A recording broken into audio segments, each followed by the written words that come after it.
കഴിഞ്ഞ ദിവസം ദൂരദർശനിലൂടെ പ്രധാനമന്ത്രി നരേന്ദ്രമോദി നടത്തിയ രാഷ്ട്രീയ പ്രസംഗം ചട്ടലംഘനമാണെന്ന് വിദഗ്ധർ പറയുന്നു. കപിൽ സിബൽ, കാളീശ്വരം രാജ്, PDT ആചാരി തുടങ്ങിയവരുടെ കൊട്ടേഷനുകൾ അടക്കമാണ് വാർത്ത നൽകിയിരിക്കുന്നത്. കത്തിക്കയറി പ്രതിപക്ഷ പ്രതിഷേധം. തെരഞ്ഞെടുപ്പ് കമ്മീഷന് പരാതി നൽകിയിരിക്കുകയാണ് പ്രതിപക്ഷം.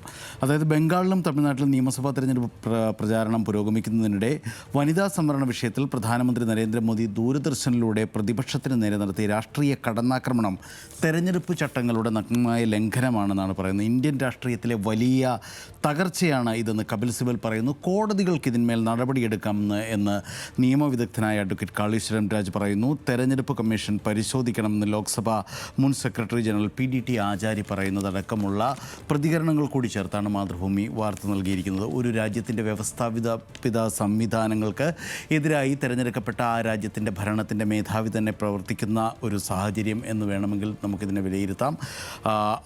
ആർക്കെതിരെ നടപടിയെടുക്കും എന്ന ചോദ്യത്തിൽ തട്ടി ഇത്തരം വിമർശനങ്ങളൊക്കെ ആ കടൽപ്പാലത്തിൽ തല്ലിയലച്ച് ചിതറുന്ന തിരമാലകൾ പോലെ ചിതറിത്തീരും എന്നുള്ളത് വേറെ കാര്യമെന്ന് സമകാലിക ഇന്ത്യയിലെ സംഭവങ്ങൾ മൊത്തത്തിൽ നോക്കുമ്പോൾ നമുക്ക് അറിയുകയും ചെയ്യാം. ഏതായാലും ആ വാർത്ത മാതൃഭൂമി പ്രധാനപ്പെട്ട വാർത്തയാക്കുന്നു.